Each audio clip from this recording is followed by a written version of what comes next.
हाँ जी, ये शाद वाला जो हरफ होता है, उस हरफ को हमेशा दबाव के साथ पढ़ा जाता है। हमेशा उसको दबाव के साथ पढ़ते हैं।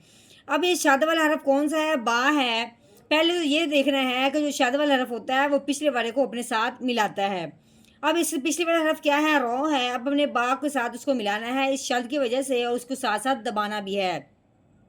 हाँ जी, रॉ को पढ़ने से पहले ये भी देखना है कि रॉ के ऊपर ज़बर लगी हुई है, ज़ेर है या पेश है। जब हमने रॉ को देखा है, इसके ऊपर क्या लगी हुई है? ज़बर लगी हुई है। रॉ के ऊपर जब भी ज़बर आ जाए तो उस रॉ को मोटा करके पढ़ते हैं, पुर करके पढ़ते हैं। अब अपने रॉ को जब पढ़ना है बा के साथ मिलाते हुए उसको मोटा करना है और साथ-साथ बा को दबाना भी है। तो कैसे पढ़ेंगे? रॉ बा ज़बा रॉब। कैसे दबाना है? रॉब। हाँ जी, बा के नीचे ज़ेर है, उसके बाद कैसे पढ़ेंगे? बाज़ेबी रॉबी। हाँ जी, ये तो अभी एक छोटा सा लफ्ज़ था जिसको आपने अभी पढ़ा है, जिसके अंदर दो बातों को जानना ज़रूरी हो गया है। जब हम मुकम्मल आयत पढ़ेंगे तो उसमें हमें मुकम्मल आयतों की एक एक बात की समझ आएगी, एक एक बात की तशरीह होगी उसमें। नहमदुहु व नसल्ली अला रसूलिहिल करीम अम्मा बाद फ़अऊज़ु बिल्लाहि मिनश शैतानिर रजीम बिस्मिल्लाहिर रहमानिर रहीम। अस्सलामु अलैकुम व रहमतुल्लाहि व बरकातुहू। उम्मीद है आप सब खैरियत से होंगे। इंशाल्लाह जहाँ होंगे ईमान और सेहत की नेमत से माला माल होंगे। हाँ जी, तो आगाज़ करते हैं हम अपने आज के सबक का दुआओं के साथ। तो चलिए शुरू करते हैं। अल्लाहुम्मा सल्ली अला सय्यिदिना व मौलाना मुहम्मदिन व अला आलि सय्यिदिना व मौलाना मुहम्मदिन व बारिक व सल्लिम। रब्बि इश्रह ली सदरी व यस्सिर ली अमरी वहलुल उक़दतम मिन लिसानी यफ़क़हू क़ौली। Rabbi ज़िदना इल्मा rabbi ज़िदना इल्मा rabbi ज़िदना इल्मा। أعوذ بالله من الشيطان الرجيم بسم الله الرحمن الرحيم। अलिफ के नीचे आ गई है ज़ेर, ठीक है। अलिफ के ऊपर ज़बर हो, अलिफ के नीचे ज़ेर हो, ये अलिफ के ऊपर कहीं पेश आ जाए तो उस अलिफ को अलिफ नहीं पढ़ते, उस अलिफ को हमज़ा पढ़ते हैं, ठीक है। इस अलिफ के नीचे ज़ेर आने की वजह से इस अलिफ को हमने अलिफ नहीं बल्कि हमज़ा पढ़ना है।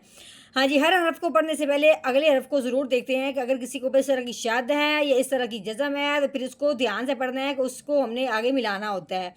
अब जैसे कि शद वाला हरफ आया है तो ये हमज़ा को हमने इस नून के साथ मिलाना है। अब ये जज़म वाला हरफ है, ये नहीं, ये जज़म वाला हरफ है तो हमने पिछले वाले बा को तो के साथ मिलाना है।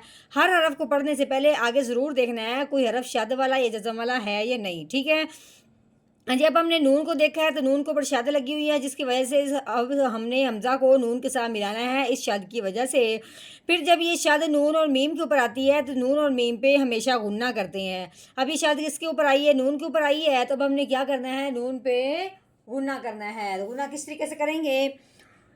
पहले हमने हमज़ा को नून के साथ मिलाना है, फिर उसके बाद गुन्ना करना है। हमज़ा नून ज़ेर इन, ये जो हमने इन किया है ना, अपनी ज़बान को ऊपर वाले मसूड़ों पे साथ लगाते हुए हल्का सा लंबा किया है, तो ये गुन्ना है, ठीक है। उसके बाद नून के ऊपर लगी हुई है ज़बर, तो अपने नून की ज़बर पढ़नी है, तो कैसे पढ़ेंगे? नून ज़बर ना, इन्ना। जी, आगे देखें, ये बा के ऊपर लगी हुई ज़बर, आगे तो के ऊपर लगी हुई जज़म, तो ये हो गया तो साकिन, ठीक है। साकिन हरफ है वो भी पिछले वाले को अपने साथ मिलाएगा। अब हमने क्या करना है कि तो जब साकिन हुआ है, हर हरफ साकिन पे गौर करना है कि साकिन होने वाला हरफ है कौन सा। जब तो को हमने देखा है तो हरूफ़े कलकला में से है। हरूफ़े कलकला के ऊपर जब इस तरह की जज़म आ जाती है, हरूफ़े कलकला जब साकिन हो जाता है तो उसको हिला के पढ़ते हैं। तो कैसे पढ़ेंगे? बात ओ ज़बर बात ओ, कैसे पढ़ना है? बात ओ। हाँ जी, आगे ये शीन, शीन के ऊपर ज़बर आई है, शीन ज़बर शा, बात ओ शा। हाँ जी, आगे देखते हैं, ये रॉ के ऊपर लगी हुई है ज़बर, तो रॉ को मोटा करेंगे। रॉ के ऊपर ज़बर आ जाए, रॉ के ऊपर पेश आ जाए, उस रॉ को मोटा करते हैं। रॉ के नीचे ज़ेर हो तो उस रॉ को बारीक करते हैं। हाँ जी, अब रॉ को पढ़ने से पहले जब हमने आगे देखा है तो आगे क्या है? बा के ऊपर लगी हुई शद, तो अब हमने रॉ को बा के साथ मिलाना है। शद वाला जो हरफ होता है वो हमेशा दबाव के साथ पढ़ा जाता है, ठीक है। अब हमने इसको दबाना कैसे है? रोबा ज़बर रोब, कैसे? रोब। हाँ जी, अब बा के नीचे ज़ेर आई है, अब हमने ज़ेर पढ़नी है। बा ज़ेर बी ہاں جی، یہ کاف ہے، کاف کے اوپر لگی ہوئی زبر، کاف زبر کا، ربکا۔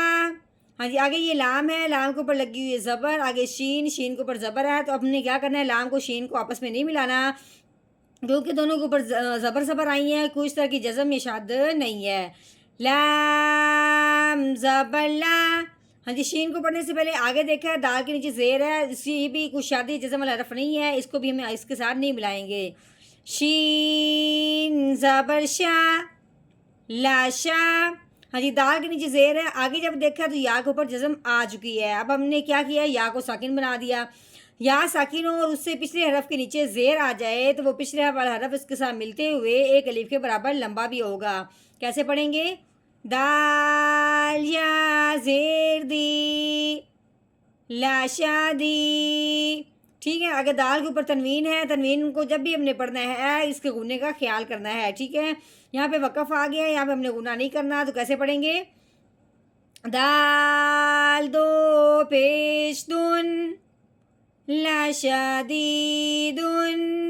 ہاں جی، اب ہم نے یہاں پہ وقف کرنا ہے، وقف کی صورت میں آخر والے حرف کو ہم نے کیا کرنا ہے؟ ساکن کر دینا ہے۔ اب جب ساکن کرنا ہے تو یہ بھی دیکھنا ہے کہ وہ ساکن کون سا حرف ہوا ہے، کیونکہ ہم نے ابھی یہ دیکھا ہے کہ ساکن والے حرف کو دیکھنا ہوتا ہے کہ وہ ہے کون سا۔ اب جب ہم نے دیکھا ہے کہ وہ ساکن والا حرف جو ہے وہ دال ہے، تو دال حروف قلقلہ میں سے ہے، حروف قلقلہ کے اوپر جب یہ جزم آ جاتی ہے، حروف قلقلہ جب وقف کی صورت میں ساکن ہو جاتا ہے تو اس کو ہلا کے پڑھتے ہیں، تو کیسے پڑھیں گے؟ آگے وقف، لاشدید، لاشدید۔ ہاں جی، اب ہم نے کیا کیا، مکمل آیت کا توڑ کر لیا، اب ہم نے کرنا ہے اس کا مکمل جوڑ، وہ بھی روانگی کے ساتھ، تو کیسے پڑھیں گے؟ اعوذ باللہ من الشیطان الرجیم، سورۃ البروج مکیہ، بسم اللہ الرحمن الرحیم، ان بطش ربک لشدید، ان بطش ربک لشدید۔